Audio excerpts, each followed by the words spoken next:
Aloha and welcome to Aquarian Radio at aquarianradio.com. This is an episode of Enki Speaks on the Aquarian Radio Network. The series is called The Anunnaki and Us, 30 Chapters of Our History, 4.5 billion years ago to 311 BCE. I'm your host, Janet Lesson, and I'm here with my co-host, the anthropologist, Dr. Sasha Lesson. And today's is Chapter 25, Holocaust 2024 BCE is the short title, and the long title is Enlilites and the traitor Nergal nuked Sinai spaceport, left Sumer to Marduk. And now here is our co-host, Dr. Sasha Lesson. Take it away, sweetheart.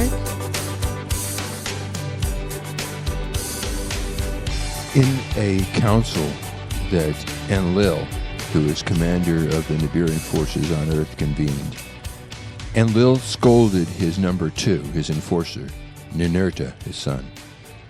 Now, Ninurta had been working at Tiwanaku on the Andes, and actually, Enlil had ordered him there. But while Ninurta was there, his cavalry, the Earthlings of Elam, the Elamites, ran amok. They conquered all Sumer, that is, all except for Ninurta's place at Lagash, because they were loyal to Ninurta. Nevertheless, in this council that Commander Enlil convened, he really scolded Ninurta for what his Elamite troops had done, robbing all the cities of Sumer. Well, Nergal stood up, and he blamed Marduk and Nabu for the whole problem that they were having with the military threat that Marduk and Nabu were making to the Sinai. And that was why Nergal said, Ninurta brought his Elamites to Sumer in the first place because of Marduk and Nabu, therefore it was their fault. Well, Enki told Nergal, who was his son, who was always rivaling his elder son, Marduk, Enki told Nergal, shut up. Either you support Marduk, my oldest son, your older brother, and Nabu, or get out of the meeting. You know, everybody started arguing, and the council broke up in disarray. Well, Ninurta and Nergal sent Abraham and Lot, that was his Abraham's nephew, to spy on Sodom and Gomorrah, which are cities on the south side of what was then the Salt Sea, and see whether Marduk really controlled those cities or not. Marduk was afraid that Enlil was afraid that Marduk from Sodom and Gomorrah would, quotes, marshal his large number of human followers and control all the establishments on Earth, including the Sinai spaceport. And Nabu, for his part, Marduk's son, brought the cities west of the Euphrates in Canaan against the Enlilites. At the same time as Marduk's Egyptians in the south attacked the northern Egyptian regime, which was favoring Enlil. Enlil ordered Abraham and Lot to get out to the Negev desert on the border of Sinai. He equipped Abraham with the best chariots, the finest horses, 380 well-trained soldiers and weapons. And the weapons were amazing. They could smite an army of 10,000 men in hours. Enlil even sent Abraham and Lot to Egypt for more men and camels from the northern Egyptians who were allied against Marduk. And Abraham was able to block Ninurta's Elamites, even, supposed allies, from the spaceport. He rescued Lot, and because Ninurta's Elamites, as they retreated west from the Jordan River, had captured the Nabu-friendly city of Sodom. Mentuhotep II, Marduk's Theban pharaoh, took to Egypt all the way to the western approaches to Sinai. Amar-Sin sailed to Sinai to block Marduk's Egyptians, defected to Enki, became his priest in Eridu, Enki's cult center in Sumer. Enlil had an assassin kill Amar-Sin with the poison insect, spider, or viper. In Amar-Sin's place, Enlil made Shu-Sin overseer of Sumer. Shu-Sin built a shrine for Inanna's son, Shara, at Nippur. Marduk returned to Babylon as Enlil, and Ninlil left Sumer. Enlil told Abraham, "Rule all lands from the border of Egypt to the border of Sumer," and sent him and his father Terah to Haran, which is in Turkey, at the foothills of the Taurus Mountains near the Syrian border, where the Euphrates flowed to Ur. Haran dominated trade with Hatti, land of the Hittites, on whose trade Sumer depended. Haran straddled the trade and military land routes to the spaceport as well. Marduk returned to Babylon as Enlil left Sumer. Now Marduk menaced the Sinai spaceport. He announced, "In my temple house, let all the gods assemble, my covenant accept." By his appeal for their submission, the Anunnaki gods were disturbed and alarmed. To a great assembly counseled to take Enlil, them all summoned. Opposed to Marduk and Nabu, they all were. All the senior Anunnaki except Enki agreed. Leave Earth to Marduk. Keep the spaceport from Nabu. Nuke it. Enki, angry and distraught, the council chamber left. In his heart was Enki smiling. Only he knew where in Africa the weapons were hidden. So did Enki think. For it was he, before Enlil to earth had come, who with Abgal, in a place unknown, the weapons did hide. That Abgal to the exiled Enlil the place disclosed, that to Enki was unknown. Thus it was that without Enki needing, Enlil to the two heroes, Ninurta and Nergal, the hiding place disclosed. So in English, or modern English, they knew where the nukes were and they were going to get them. The Anunnaki Council on Earth messaged King Anu on Nibiru. Would he okay the nuking of the spaceport as well as the nuking of Nabu and his armies in the south end of the Dead Sea? Marduk, Enlil reminded his father, King Anu, Marduk claims rule of Nibiru as well as Earth. So remember, you, Dad, Anu, and Alalu agreed that Marduk would one day would succeed Alalu, and now Alalu is dead, and so you don't want Marduk to succeed either, do you, Dad? So Anu replied to his son Enlil, "Bomb." Enlil evacuated the Gigi astronauts from the Sinai and sent Ninurta and Nergal, these are the angels of the Bible, to confirm with his spies in Canaan, with Abraham and Lot, should they bomb Sodom, Gomorrah, and the other cities allied with Marduk. Enlil gave his spies time to flee, and then he ordered the attack. As Janet said, Enlil sent Abraham to the Negev desert and then to Canaan. To brand Abraham's men as loyal Enlilites, Enlil made them circumcise each other. Abraham's principal wife, Sarah, bore a son, her son Canaan, her son Isaac in Canaan. Now, what happened is also Enlil ordered Abraham to leave his secondary wife, Hagar, and his heir apparent up to that point, Ishmael, in the desert. If he would do this, then Isaac, who was Abraham's son with Sarah, would then rule Enlil's troops in Canaan. Enlil's son Ninurta attacked the Sinai. The first terror weapon, a missile called One Without Rival, from the skies Ninurta let loose. The top of Mount Mashu, which housed the controlling equipment. With a flash, it was sliced off the mount's innards in an instant. It melted. Above the place of the celestial chariots, the rockets, the second weapon, called Blazing Flame, he unleashed. With the brilliance of 7 suns, the plain's rocks into a gushing wound were made. The earth shook and crumbled. The heavens, after the brilliance, were darkened. With burnt and crushed stones was the plain of the chariots covered. Of all the forest that the plain had surrounded, only tree stems were left standing. Nergal bombed his brother Marduk's forces in Canaan. Enki had sired both Marduk and Nergal. They were both his sons. Nergal nuked Sodom, Gomorrah, and 3 other cities Abraham had identified as allied with Marduk. Nergal's missiles made the Dead Sea dead. To this day, the water of springs surrounding the Dead Sea has been contaminated with radioactivity, enough to induce sterility in any animals and humans that absorbed it.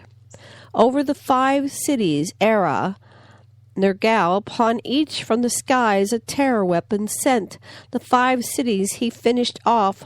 All that lived there to vapor, to salt, was turned. Mountains toppled. Where the sea waters were barred, the bolt broke open. Down into the valley the sea's waters poured. By the waters was the valley flooded. The place of launching, the spaceport obliterated. The mount within which the controlling equipment was placed was smashed. The launch platforms were made to fade off the face of the earth. The plain whose hard soil the shuttlecraft had used as runways were obliterated, with not even a tree left standing. The Enlilites accidentally radiated Sumer from this attack. Quotes, "By the darkening of the skies where the brilliances," the explosions, "followed. Then a storm began to blow, a gloom from the skies, an evil wind it carried from the upper sea." That's a storm cloud. That's the Mediterranean. From the upper sea, a storm wind began blowing. The dark brown cloud eastward towards Sumer, the death was carried. Where it reached, death to all that lives, mercilessly it delivered. The alarm Enlil and Enki to the gods of Sumer transmitted. Escape! From their cities the gods did flee. The people of the land by the evil storm's hand were clutched. Those who behind locked doors hid inside their houses like flies were felled. Those who in the streets fled, in the streets were their corpses piled up. Everything that lived perished. But Babylon, where Marduk his supremacy declared by the evil wind, was spared. The fallout didn't get him. Commander Enlil concluded that the disaster fulfilled the prophetic vision he had gotten from Galzu, and that vision was that Marduk would achieve supremacy on earth. For the next 150 years, most Nibiruns who were on earth went first to Adad's spaceport at Nazca, then went in rockets back to Nibiru. Some of them, however, dispersed from Sumer and, accompanied by their followers, went to the far lands in the far corners of the earth. Other Anunnaki remained nearby and rallied their supporters to challenge Marduk some more. Marduk's extended family in northern Sumer, the Aryans, invaded the lands to the east and Europe to the west. They conquered humans everywhere and imposed their so-called Aryan supremacy, which to this day is an attitude that persists.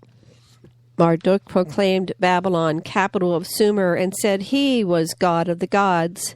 He renamed Nibiru Marduk and held New Year's rituals. A priest enacted him as he, a planet, invaded the inner solar system, created Earth, then made Earthlings. Marduk named Neptune Didymud, a name for Enki, renamed Mercury, which had been Adad, to Nabu, and he changed Venus's name from Inanna to Sarpanit.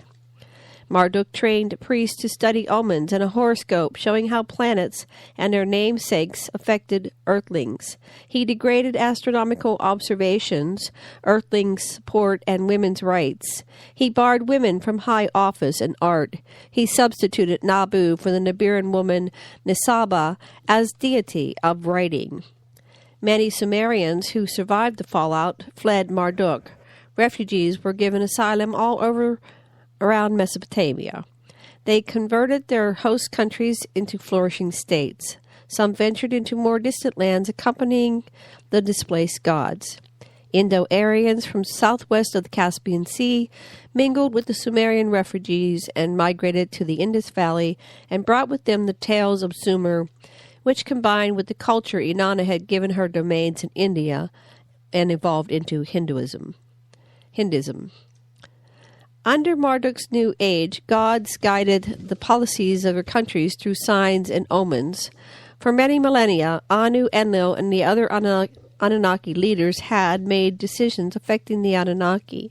Enlil by himself was Lord of Command as far as mankind was concerned. Now signs and omens in the heavens guided decisions. Celestial omens, planetary conjunctions, eclipses, lunar halo, stellar backgrounds were sufficient by themselves. No godly intervention or participation was required. The heavens alone foretold the fates. Astrology developed with fortune teller priests on hand to interpret observations of celestial phenomena. Astronomical tablets of the Babylonians were computer printouts, ephemerides. How do you pronounce that? I don't know. Ephemerides? Ephemerides. Copies from pre-existing sources of zodiacal constellations.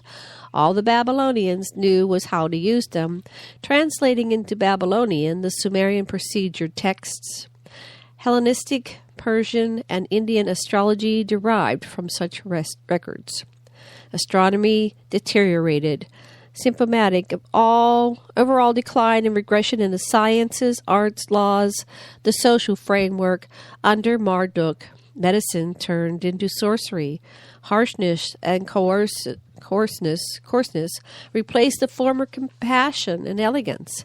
Marduk, who now hated women, lowered their status. He resented Ninmah, who pushed for primacy of his rival Ninurta. Marduk loathed Inanna. She got him buried alive in the pyramid. He also hated the Anunnaki women who ran arts and sciences, and they had helped with Ninurta's and Inu in Nagash that proclaimed defiance of Marduk's claims that his time had come. Of the earthlings loyal to the Enlilites, that is, those loyal to Ninurta, Nanar, Adad, Utu, and Inanna, of those earthlings that were loyal to the Enlilites, only Abraham and his army survived. Abraham's band lived because Enlil had sent it to the Negev and Canaan to guard Sumer from Marduk's forces in Egypt and Lebanon. And so, as I said before, that was right after that's when Enlil branded them. Abraham was 99, but he had Abraham and his male followers cut off their foreskins. And when they did this, they made their phalluses like that of the Nibirans. And that marked them as loyal to Enlilites. So Enlil, Yahweh, could always tell who's on his side by inspection. Enlil told Abraham after the circumcision, as Janet has said, "Unto thy seed have I given this land, from the brook of Egypt," that's the Nile, "to the river Euphrates." And that's it for chapter 25. And next chapter is 26, called Enlil Sponsored the Israelites. Our books are Anunnaki Gods No More, Anunnaki Legacy of the Gods, Dance of the Souls, Pierce the Veil, all available on Amazon.com and at our websites, which are EnkiSpeaks.com, Ninmah.com, AquarianRadio.com, and ExtraterrestrialContact.com. Anything else? Okay, I think that's it for today. So thank you for joining us. This has been Janet Kira Lesson and Dr. Sasha Lesson. Thanks for listening. Thank you. Aloha, love, and blessings.